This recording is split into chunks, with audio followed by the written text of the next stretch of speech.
जय ओम विष्णुपाद परमहंस परिकोराचार्य अस्तोरसत श्री श्रीमती भक्ति वेदांत स्वामी जगत गुरु शिल प्रभुपाद की इस्कॉन फाउंडर आचार्य जगत गुरु शिल प्रभुपाद की जय ओम विष्णुपाद परमहंस परिकोराचार्य अस्तोरसत श्री श्रीमती भक्ति सिद्धांत गोस्वामी महाराज की अनंत कोटि वैष्णव वृंद की नामाचार्य श्री हरिदास ठाकुर की प्रेम से कहो श्री कृष्ण चैतन्य प्रभु नित्यानंद श्री अद्वैत गदाधर श्री गौर भक्त वृंद की all glories to the assembled devotees.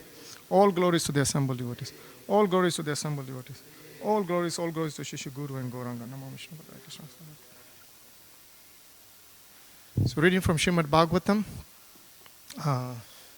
Canto 3, Chapter 2, which is entitled Remembering Lord Krishna, and text 20. Om Namo Bhagavate Vasudevaya. Om Namo Bhagavate Vasudevaya. Om Namo Bhagavate Vasudevaya. Narayanam Namaskritya Naram Chaiva Narottamam Devim Saraswati Vyasam Tato Jayamudiraye. Before reciting the Srimad Bhagavatam, which is the very means of conquest, one shall offer respectful obeisances unto the personality of Godhead, Narayan, unto Narayan Rishi, the supremest human being, unto Mother Saraswati, the goddess of learning, and unto Srila Vyasadeva, the author. Nastaprayesu abhadresu Nityam Bhagavata Sevaya Bhagavate Uttam Shloke Bhaktir Bhavati Nashtaki. By regular attendance in classes on the Bhagavatam and by rendering of service to the pure devotees, all that is troublesome to the heart is almost completely destroyed, and love in service unto the personality of Godhead, who is praised with transcendental songs, is established as an irrevocable fact.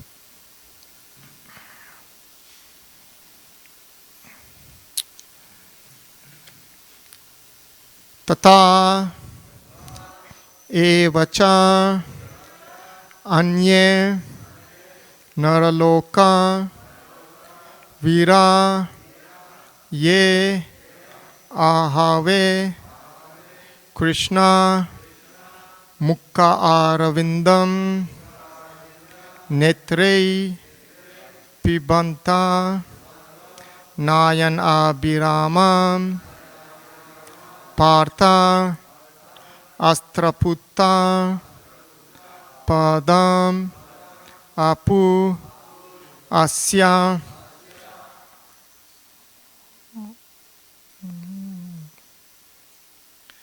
Tataiva Chanye Naraloka Vira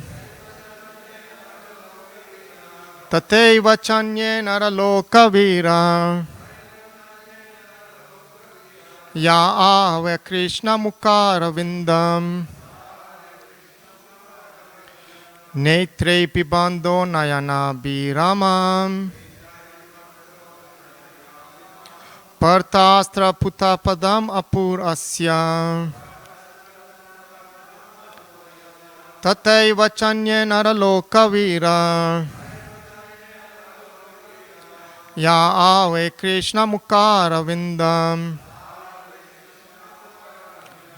Netre Pibando Nayana Biramam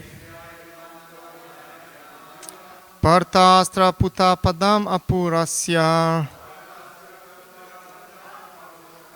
Tataiva Chanye Naraloka Vira Ya ava Krishna Mukara Vindam Netre Pibando Nayana Biramam Partastra Putapadam Apurasya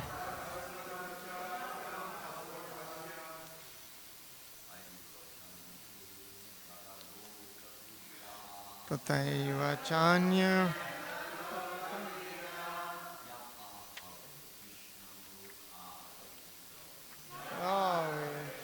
Namukara Vindam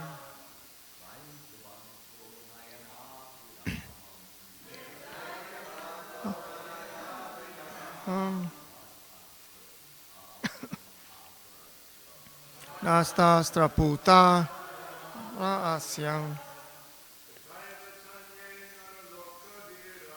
Tateva chanyena lokavira. Ya Krishna Mukaravenda.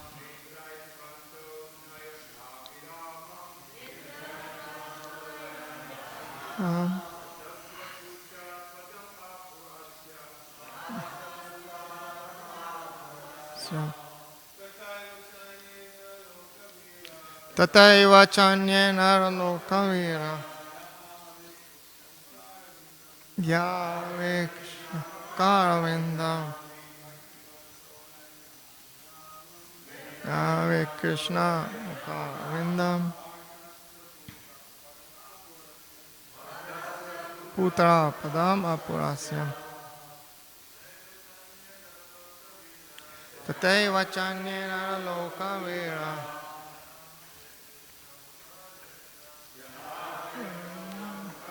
Vrinda.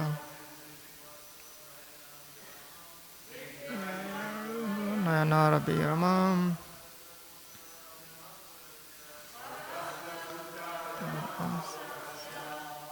Matajis. Tataya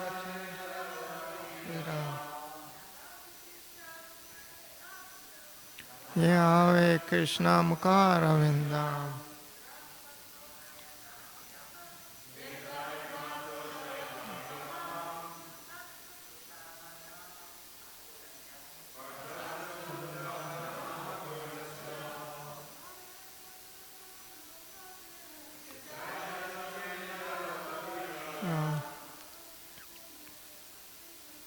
Yahweh Krishna Mukaravinda. Pibalo Nayabirama. Tatastra Puta Padamapurasya. Synonyms. Tata, us also. Evacha, and certainly. Anye, others. Naraloka, human society. Vira, fighters. Ye, those. Ahave, on the battlefield of Kurukshetra. Krishna, Lord Krishna's. Mukha Aravindam, face like a lotus flower. Netre, with the eyes. Pibanda, while seeing. Nayana Abhirama, very pleasing to the eyes. Partha, Arjun. Astraputta, purified by arrows. Padam, abode. Apu, achieved. Asya, of him. Translation and purport by His Divine Grace, A.C. Bhaktivedanta Swami Jagadguru Srila Prabhupada Ki Jai. Certainly others who were fighters on the battlefield of Kurukshetra were purified by the onslaught of Arjun's arrows. And while seeing the lotus-like face of Krishna, so pleasing to their eyes, they achieved the abode of the Lord. Purport. The Supreme Personality of Godhead, Lord Shri Krishna, appears in this world for two missionary purposes: to deliver the faithful and to annihilate the miscreants. But because the Lord is absolute, His two different kinds of actions, although apparently different, are ultimately one and the same. His annihilation of a person like Shishupal is as auspicious as his actions for the protection of the faithful. All the warriors who fought against Arjun, but who were able to see the lotus-like face of the Lord on the battlefront, achieved the abode of the Lord exactly as the devotees of the Lord do. The words pleasing to the eyes of the seer are very significant. When the warriors from the other side of the battlefield saw Lord Krishna at the front, they appreciated his beauty, and their dormant instinct of love of God was awakened. Shishupal saw the Lord also, but he saw him as his enemy, and his love was not awakened. Therefore, Shishupal achieved oneness with the Lord by merging in the impersonal glare of his body, called the Brahmajyoti. Others who were in the marginal position, being neither friends nor enemies, but slightly in love of Godhead, by appreciating the beauty of his face, were at once promoted to the spiritual planets, the Vaikunthas. The Lord's personal abode is called Goloka Vrindavan, and the abodes where his planetary expansions reside are called the Vaikunthas, where the Lord is present as Narayan. Love of Godhead is dormant in every living entity, and the entire process of devotional service unto the Lord is meant for awakening this dormant internal love of Godhead. But there are degrees of such transcendental awakening.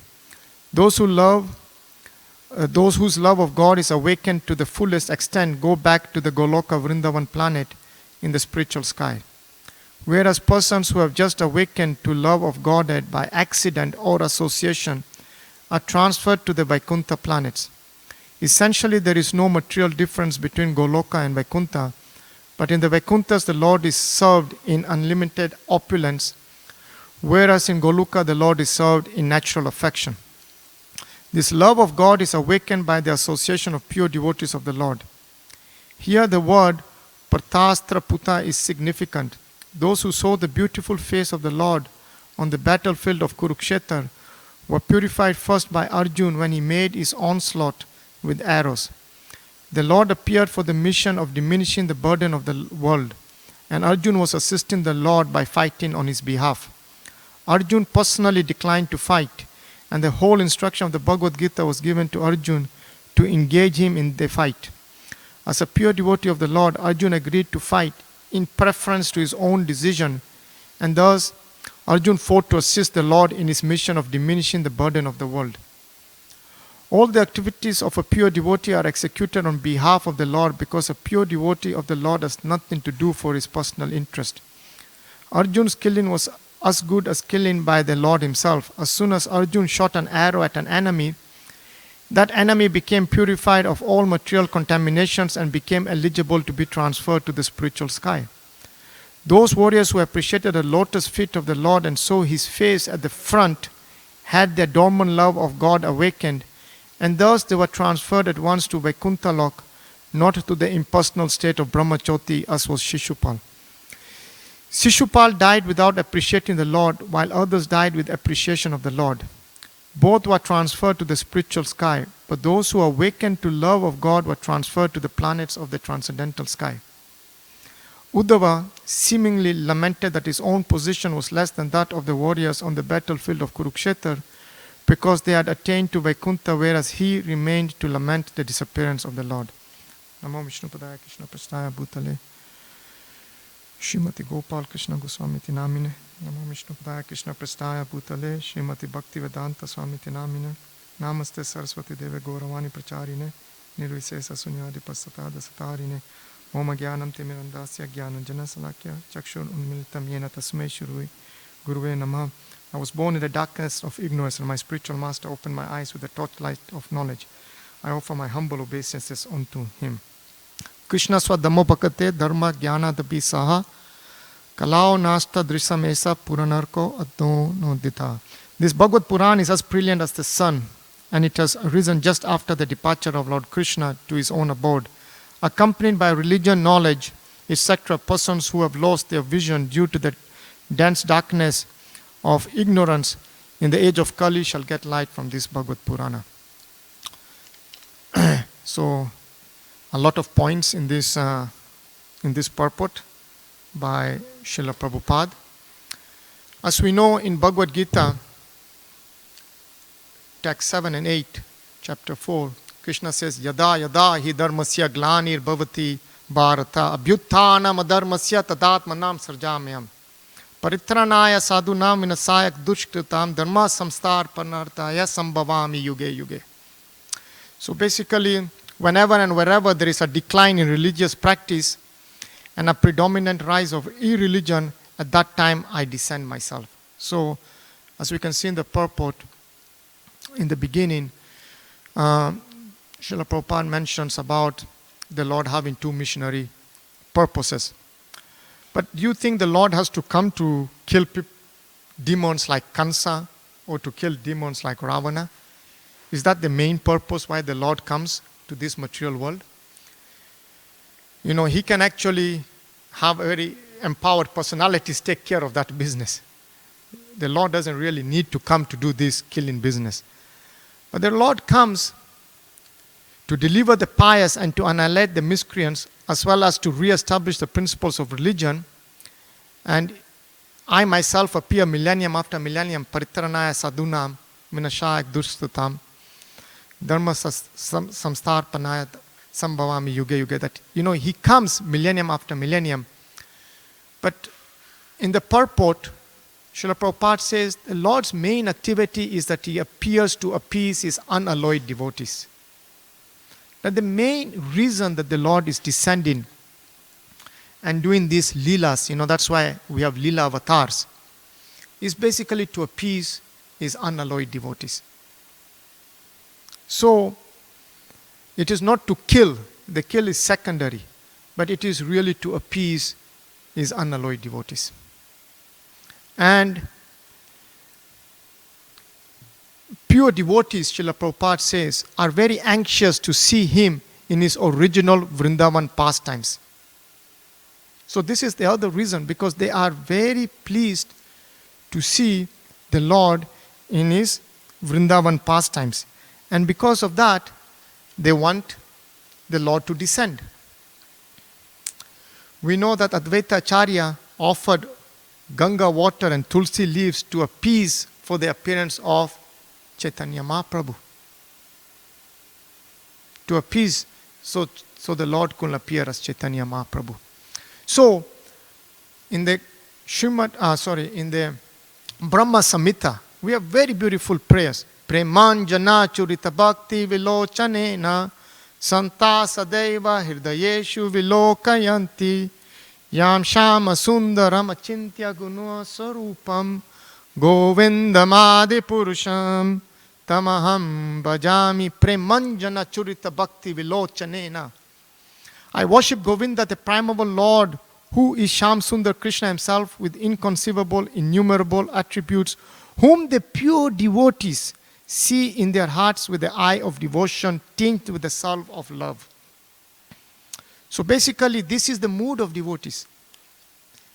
And as we can see in the purport, the devotees, when they see the Lord, they attain, which is also secondary, because for a pure devotee, it does not matter whether they reside in Goloka Vrindavan or they reside on this material world or they go into the Patal Loks. As long as they are engaged in the service of the Lord, for them that is the most important. But you see, it is the Premanjana Churita Bhakti Vilochanena, which is what Shishupal did not have. What a misfortune. Born, he was actually related to Lord Krishna's family. He was a kin of Lord Krishna. He's seen the Lord face to face. And yet he cannot appreciate that this is the Supreme Lord. Look at the misfortune of personalities like that. Now, when we have book distributors going out, when we have devotees at the temple trying to engage someone just to see the Lord, and someone is even misfortune that they come as close as to the temple, but they cannot take darshan of their deities. This is as close as you can get in this age of Kali to have the personal association or darshan of the Lord. Just see the misfortune. This is the misfortunes we have. Yet, we are very proud of our civilization. So, again, in the Bhagavad Gita 4:11, we have the shloka, Ye yata mam prabhadyante tam stateva bhajami aham. As all surrender unto me, I reward them accordingly. You see, so as all surrender accordingly, the Lord reveals himself. That is also in the purport today, Srila Prabhupada is touching on this, that it all is depending on our level or degree of surrender. And in the Bhagavad Gita 10:10, we have Tesham Satata Yuktanam Pajadam Priti Purvakam Tadami Buddhi Yogam Tam Yena Mam Upadayanti De. To those who are constantly devoted and worship me with love, I give the understanding by which they come to me. So what is this missing ingredient? It seems we are looking at the word love. And Srila Prabhupada states in his purport that love in this material world is not actually love, it is lust. There is no love in the material world. It is lust. And Bhakti Charu Maharaj used to say that we have spent so many lifetimes taking care of our own lust. Let us give this one life in love to Krishna. Again, the word love is being brought forward. So this looks like is the missing ingredient in order for us to be able to understand and appreciate devotional service. And as we know, out of the 8 Shikshastakam prayers offered by Lord Chaitanya, the first one is Cheto Darpana Marjanam, Bhava Mahagni Nirvapanam, Sreya Kairava Chandrika Vitranam Vidya Vaddu Jivanam, Cheto Darpana Marjanam. We need to cleanse this heart, this dust, and cleanse the heart of all dust accumulated for years. And when we clean this dust, we start seeing the beauty of devotional service. Now, important point is this love is awakened by the association of pure devotees of the Lord. Srila Prabhupada mentions that. And in the Chaitanya Charitamrita, we know we have sadhu sangha sarva siddhi hoy. Love matra sadhu sangha sarva siddhi hoy. That just a moment's association with a pure devotee can awaken pure love of God.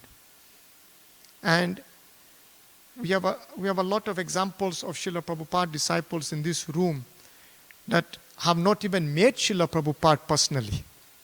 Maybe they saw Srila Prabhupada from some distance. They really did not have a lot of personal association, or their initiation was even sent by mail. But just some little association. And Srila Prabhupada left this planet in 1977. We are going to 45 years. They are still in the movement. So we can see the power of sadhu sangha, the power of just a moment with the pure devotee of the Lord. Now, in Chaitanya Charitamrita, Madhya Leela 2283, there's a very, very beautiful shloka which I thought it is worthwhile for us to share as we are all trying to be on this process together, of devotional service. And there we have this beautiful shloka, Krishna Bhakti Janmamulahaya Sadhu Sangha, Krishna Prema Janme Tenu Puna Mukhya Hanga. The root cause of devotional service to Lord Krishna is association with advanced devotees. Even when one's dormant love of Krishna awakens, association with devotees is still most essential. So this is a check and balance in our spiritual life. Even if we feel that our love has awakened, it is adamant that we need to have the association of devotees. So, again, we have seen the power of devotional service. We have seen the power of Sangha, association. We are seeing how to develop love of God. The activities of a pure devotee are executed on behalf of the Lord, as Srila Prabhupada mentions that Arjuna had no desire to fight. However, it was the desire of the Supreme Lord. And because it was the desire of the Supreme Lord, Arjuna did what a pure devotee does, surrender. That is the whole meaning of Bhagavad Gita, surrender. Surrender unto me. The final instruction in the Bhagavad Gita is basically surrendering unto Him. We don't say this openly, but also everyone knows here that when we are speaking the Bhagavad Gita, the final thing is abandon all varieties of religion and just surrender unto me. Sarva dharma pratyagya mam ekam saranam vraj. That we just need to surrender. But it takes so much time because we have been conditioned from life immemorial that we have not learned how to surrender. We have surrendered to our senses, but we are not ready to surrender to the senses of Lord Krishna.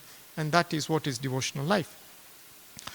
So a pure devotee has nothing to do for his personal interest. And that's why we call Srila Prabhupada an Acharya, because he's leading by example. If you see Srila Prabhupada, if you read Lilamrita, you will see that Srila Prabhupada was an open book. His life's activities were not a secret. In fact, I remember there was a conversation with Srila Prabhupada with one of his disciples, and the disciple had raised a point about activity, and Srila Prabhupada was, can you not see our activities? Is there anything hidden? Is it not open? Now, I was recently at a member's house to try and engage them in the service of book distribution, collecting Lakshmi. And it was very interesting. He had a Vyasasana at home. He had a mic. He had a TV. So he gives class, I understand, after reading Srila Prabhupada's books, which is good. At least he's engaged in the service of the Lord. However, I was shocked that although we are following to some degree, just like it is mentioned today that I reward according to the degree of surrender, but when it came to the Acharya part, they were offering prasad to the deities, but they didn't even know the mantras of offering to the deities. Yet he is giving class to others. But the basic principle of even offering prasad, they don't know. So this is why it is so important that Srila Prabhupada says that there is nothing for a personal interest in a devotee. And he showed us this by his own example. And as we know, the mention today is about the Brahma Jyoti. There is 3 aspects of God realization, which is Brahma Jyoti, Paramatma, and Bhagwan. And towards this, Srila Prabhupada also today mentions something very, he mentions about, in the purport, about reaching the feet of the Lord. And in the Brahma Samhita again, we ask Pantas Tukoti Satavatsara Sampragamyo Vayuratapi Manaso Muni Pungavanam So api asti yat prapata simna avachintya tatve Govindamadi Purusham Tamaham Bhajami. And the translation is, I worship Govinda, the primeval Lord. Only the tip of the toe of whose lotus feet is approached by the yogis who aspire after the transcendental and betake themselves to pranayam by drilling their respiration, or by jnanis who try to find out the non-differentiated Brahman by the process of elimination of the mundane, extending over thousands of millions of years. So see, what a difficult process.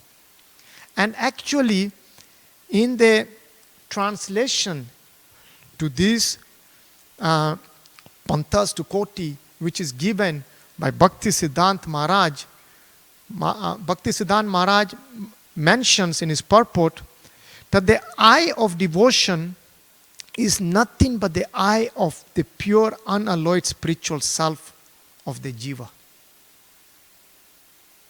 And Lord Krishna's form is visible to the eye in proportion to its purification by the practice of devotion. So it alludes to the concept of surrender. And according to the degree of surrender, I reveal myself. Like the Lord says in the Bhagavad Gita. So very interesting. And in fact, Bhakti Siddhanta Maharaj continues to say that the yogis are simply still on the outskirts of the lotus feet of the Lord. They are still on the outskirts of Lord Krishna's feet and not even at the lotus feet themselves. That's why it says that those who are trying this process are just reaching the tip of the toe. So you imagine, I gave an example, someone comes to the temple, they're right at the door, but they're not ready to come in. They're not ready to take that move. They're not ready to transcend that barrier. Now, when we speak about the Brahma Jyoti, Bhakti Siddhanta Maharaj also speaks about this in his purport in Brahma Samhita. And what does Bhakti Siddhanta Maharaj say? He says, merging into the Brahma Jyoti constitutes the line of demarcation between the world of limitation and the transcendental world. Let me repeat that. Merging into the Brahma Jyoti, which is what our Mayavadis and what empirical philosophers and a lot of people in today's world do constitutes the line of demarcation. So it's basically a line between the world of limitation, which is the current world, because here is where we are trying to do the neti-neti business and try to figure out it's like this or like that, or the transcendental world.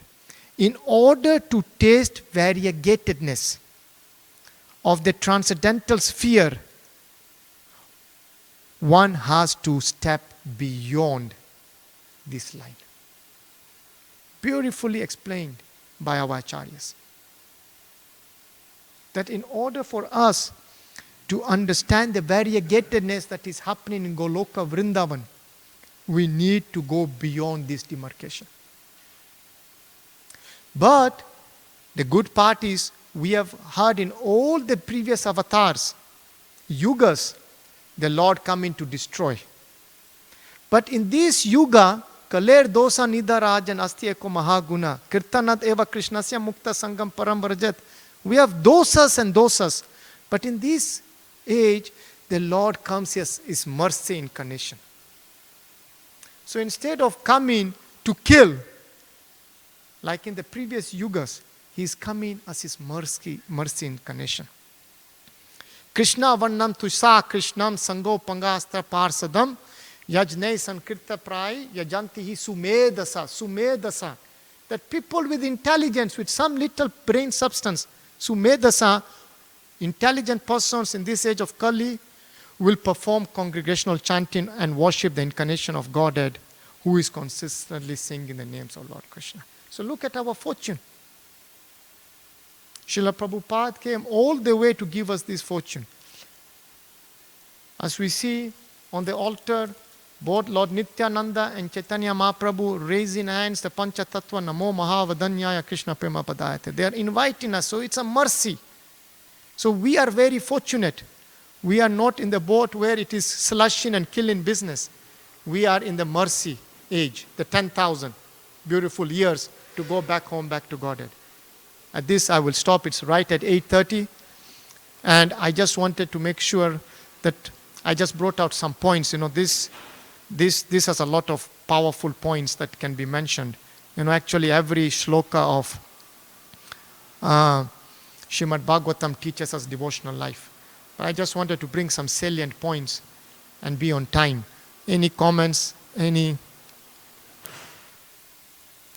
Archita Prabhu is there. Yes, it is Chaitanya Charitamrita Madhya Lila, chapter 22, text 83.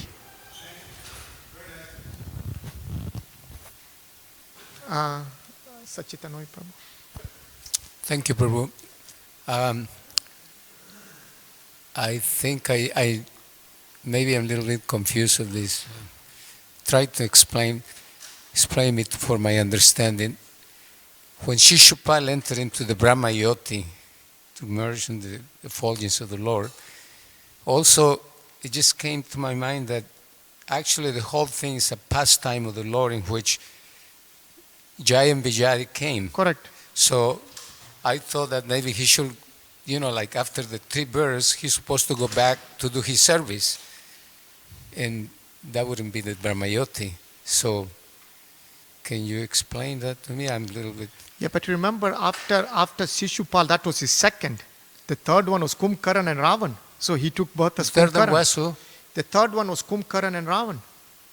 Oh no, sorry. Kumbhakaran and Ravan was Treta Yuga. No. Yes, you're right. So because we had Hiranyaksha, Hiranyakashipur, and then we had Kumbhakaran and Ravan, and then we had Shishupal.